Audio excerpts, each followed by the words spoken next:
সুপ্রিয় শিক্ষার্থীবৃন্দ, আসসালামু আলাইকুম। আশা করছি বরাবরের মতো আপনারা সকলেই ভালো আছেন।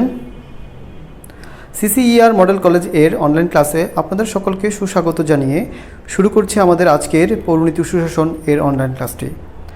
আজকে আমরা এই ক্লাসে আলোচনা করব পৌরনীতি ও সুশাসন সাবজেক্ট এর প্রথম পত্রের প্রথম অধ্যায় নিয়ে, যার অধ্যায় টাইটেল হলো পৌরনীতি ও সুশাসন পরিচিতি।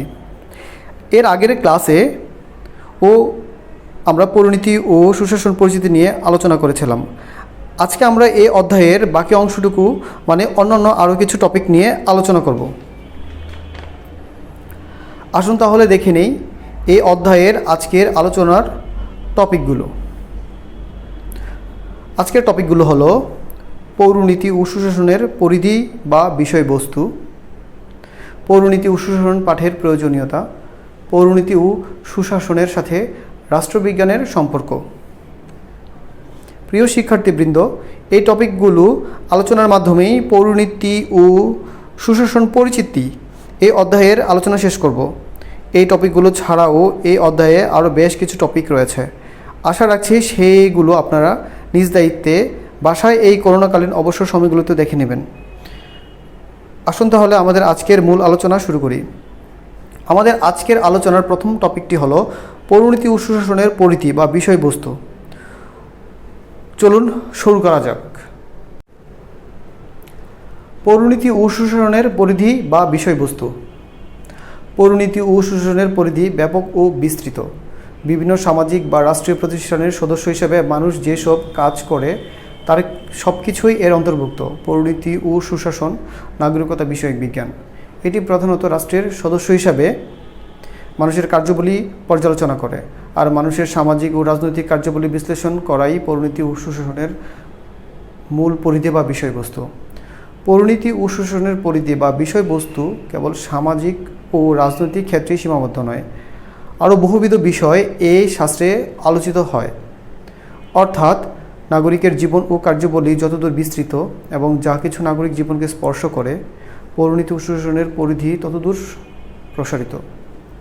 আবার মানুষের জীবনের বর্তমান সমস্যার সাথে প্রতিনিয়ত যুক্ত হচ্ছে নতুন নতুন বিষয় বা জটিলতা। এগুলো প্রায় সব পৌরনীতি ও সুশাসনের সাথে সম্পর্কিত। তাই বিষয়টির পরিধি দিন দিন বেড়েই চলছে। এ সম্পর্কে নিচে সংক্ষেপে আলোচনা করা হলো। এই আলোচনার প্রথম পয়েন্টটি হলো নাগরিকতা ও সমাজ জীবন। 2 নম্বর পয়েন্টটি হলো মৌলিক প্রতিষ্ঠান সম্পর্কিত। 3 নাগরিকতার অতীত, বর্তমান ও ভবিষ্যৎ সম্পর্কে পর্যালোচনা। 4 নাগরিকতার সাথে স্থানীয়, জাতীয় ও আন্তর্জাতিক সম্পর্কের পর্যালোচনা। এখানে কতে দেয়া আছে মানুষ কোনো না কোনো সংস্থার সদস্য, প্রত্যেক ব্যক্তি রাষ্ট্রের নাগরিক, গ প্রত্যেক ব্যক্তি বিশ্ব নাগরিক। 5 রাজনৈতিক প্রতিষ্ঠানসমূহের আলোচনা। 6 বিমূর্ত রাজনৈতিক ও সামাজিক বিষয়ের আলোচনা। 7 নাগরিকের অধিকার ও কর্তব্য সম্পর্কে আলোচনা। 8 সাংবিধানিক অগ্রগতি সম্পর্কে আলোচনা। 9 রাজনৈতিক ঘটনাবলী। এখানে অনেকগুলো পয়েন্ট উল্লেখ হয়েছে। আমাদের সময় স্বল্পতার জন্য সবগুলো পয়েন্ট হয়তো আলোচনা করা সম্ভব হবে না, তাই আমি এখান থেকে কিছু পয়েন্ট আলোচনা করছি। বাকি পয়েন্টগুলো আপনারা বই থেকে পড়ে নেবেন। আপনাদের সার্বিক সহযোগিতার জন্য আমি অক্ষরপত্র প্রকাশনীর বইটি থেকে আলোচনা করেছি। এই বইটি ফলো করলে আপনারাও সুবিধা পাবেন। আমাদের 1 নম্বর পয়েন্ট নাগরিকতা ও সমাজ জীবন। নাগরিকতা এবং সমাজ জীবন পৌরনীতির গুরুত্বপূর্ণ বিষয়বস্তু। নাগরিক হিসেবে ব্যক্তির পদমর্যাদাই হচ্ছে নাগরিকতা, আর পৌরনীতি ও সুশাসন হচ্ছে নাগরিকতার বিষয়ক বিজ্ঞান। নাগরিকতার সাথে জড়িত সব বিষয়, নাগরিকতার উদ্ভব, বিকাশ, পরিবর্তন, সুনাগরিকতার গুণাবলী, নাগরিকের অধিকার ও কর্তব্য ইত্যাদি নিয়ে পৌরনীতি ও সুশাসন আলোচনা করে। আবার একজন ব্যক্তি কেবল রাষ্ট্রের সদস্যই নয়, বরং একই সাথে বিভিন্ন সাংস্কৃতিক, অর্থনৈতিক ও সামাজিক প্রতিষ্ঠানের সদস্য হতে পারে। 2 মৌলিক প্রতিষ্ঠান সম্পর্কিত। পৌরনীতি ও সুশাসন নাগরিকের সঙ্গে সংশ্লিষ্ট সব বিষয়ের পাশাপাশি সামাজিক বিভিন্ন মৌলিক প্রতিষ্ঠান নিয়েও আলোচনা করে, কেননা সমাজের মৌলিক প্রতিষ্ঠানগুলোর উপর ভিত্তি করেই রাষ্ট্রের বিকশিত হয়। সমাজের সবচেয়ে আদি প্রতিষ্ঠান পরিবার নিয়ে পরিণতি ও সুশাসন গুরুত্ব সহকারে আলোচনা করে। আবার সমাজ, সামাজিক পরিবর্তন, সামাজিক মূল্যবোধ, রাষ্ট্রের উৎপত্তি ও বিকাশ, রাষ্ট্রের কার্যাবলী, জাতি, গোত্র, সম্প্রদায় ইত্যাদি বিষয়ে আলোচনা পরিণতি ও সুশাসনের পরিধির অন্তর্ভুক্ত। সুতরাং পরিবার থেকে শুরু করে সমাজ, রাষ্ট্র প্রভৃতি মৌলিক প্রতিষ্ঠান এর পরিধির মধ্যে পড়ে। আজকের আলোচনার তৃতীয় পয়েন্টটি হলো নাগরিকতার অতীত, বর্তমান ও ভবিষ্যৎ সম্পর্কে পর্যালোচনা। পরিণতি ও সুশাসন নাগরিকের বর্তমান অবস্থা, অধিকার এবং কর্তব্য নিয়ে আলোচনা করার পাশাপাশি নাগরিকের অতীত এবং সম্ভাব্য ভবিষ্যৎ নিয়েও আলোচনা করে। কিভাবে নাগরিকতার ধারণার উদয় হয়েছিল, কিভাবে এই ধারণাটি যুগে যুগে বিবর্তিত হয়েছে, কিভাবে রাষ্ট্রের ধারণা ও কার্যাবলী এবং নাগরিকের অধিকার ও কর্তব্যের ধারণা যুগে যুগে বিকশিত ও পরিবর্তিত হয়েছে এবং ভবিষ্যতে বা নাগরিকতা ও রাষ্ট্রের ধরন ও কার্যাবলী কেমন হতে পারে সে আলোচনা পরিণতি ও সুশাসনের অন্তর্ভুক্ত। 4 নম্বর পয়েন্টটিতে আছে নাগরিকতার সাথে স্থানীয়, জাতীয় ও আন্তর্জাতিক সম্পর্কের পর্যালোচনা। পরিণতি ও সুশাসন স্থানীয়, জাতীয় ও আন্তর্জাতিক দৃষ্টিকোণ থেকে নাগরিকতার ব্যাখ্যা প্রদান করে। পরিণতি ও সুশাসন নাগরিকতার স্থানীয়, জাতীয় ও আন্তর্জাতিক সম্পর্কের দিকেও পর্যালোচনা করে। সেগুলো হলো: কতে আছে মানুষ কোনো না কোনো সংস্থার সদস্য। একজন নাগরিক তার পরিবার, গ্রাম, ইউনিয়ন, কাউন্সিল বা মিউনিসিপ্যাল কর্পোরেশন সহ বিভিন্ন প্রতিষ্ঠানের ইউনিয়ন পরিষদ, উপজেলা পরিষদ, জেলা পরিষদ, পৌরসভা, সিটি কর্পোরেশন প্রভৃতি সদস্য। এসব প্রতিষ্ঠানের সদস্য হিসাবে একজন নাগরিক যেসব কাজ সম্পাদন করে তা নাগরিকতার স্থানীয় বিষয়ের সাথে সম্পর্কযুক্ত।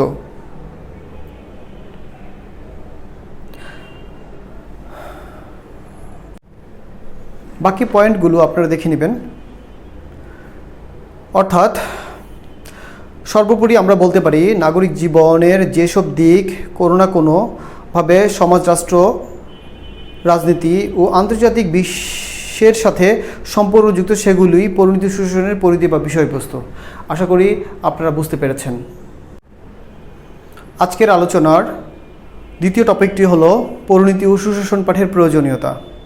চলুন দেখা যাক।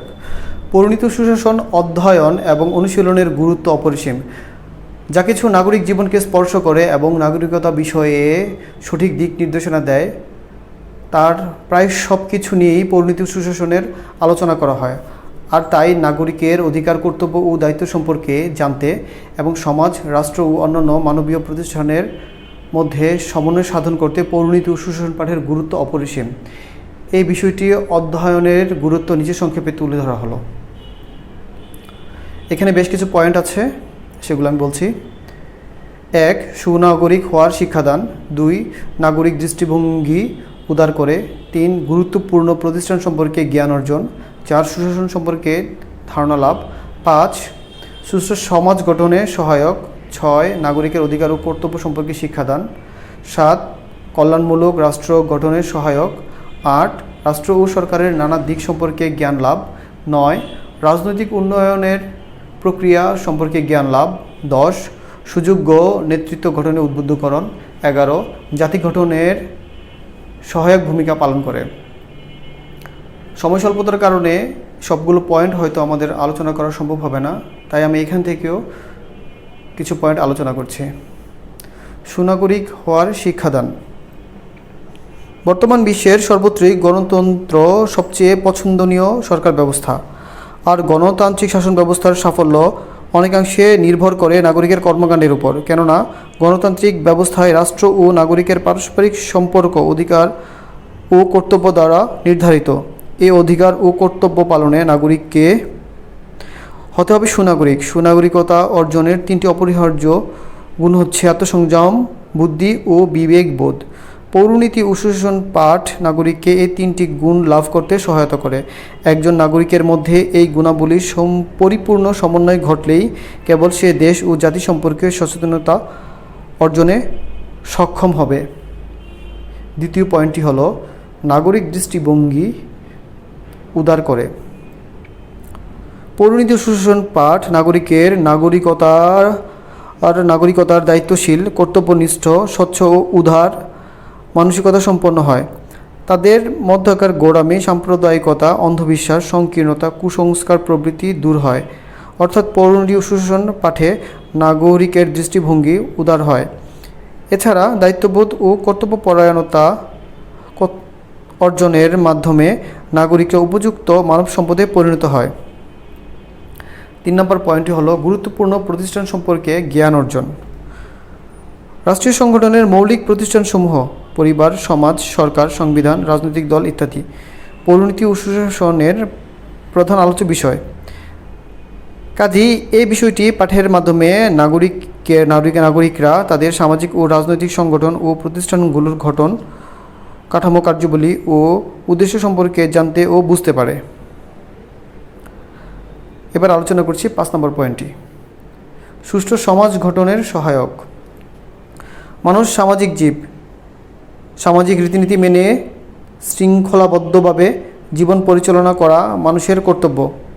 একজন মানুষ রাষ্ট্র প্রতিষ্ঠানটি সৃষ্টি করেছে, আর এই রাষ্ট্র ব্যবস্থা টিকে থাকার অন্যতম শর্ত হলো সামাজিক শৃঙ্খলা এবং নাগরিকদের মধ্যে পারস্পরিক সুসম্পর্ক। পৌরনীতি ও সুশাসন পাঠ গ্রহণের মাধ্যমে নাগরিকরা সুষ্ঠু ও সুসম্পর্কপূর্ণ একটি সমাজ প্রতিষ্ঠা সক্ষম হয়।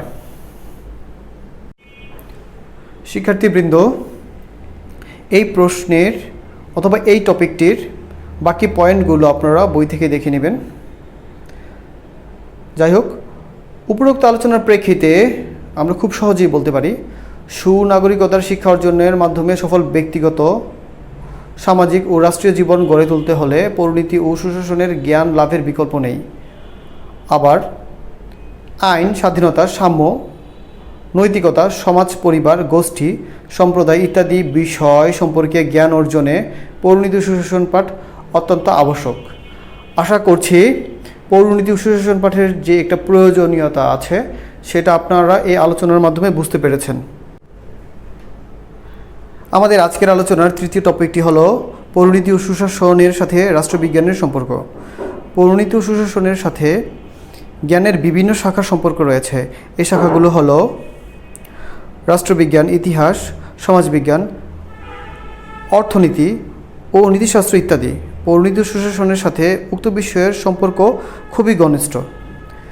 চলুন তাহলে আজকে আমরা আলোচনা করি পৌরনীতি ও সুশাসনের সাথে রাষ্ট্রবিজ্ঞানের সম্পর্ক।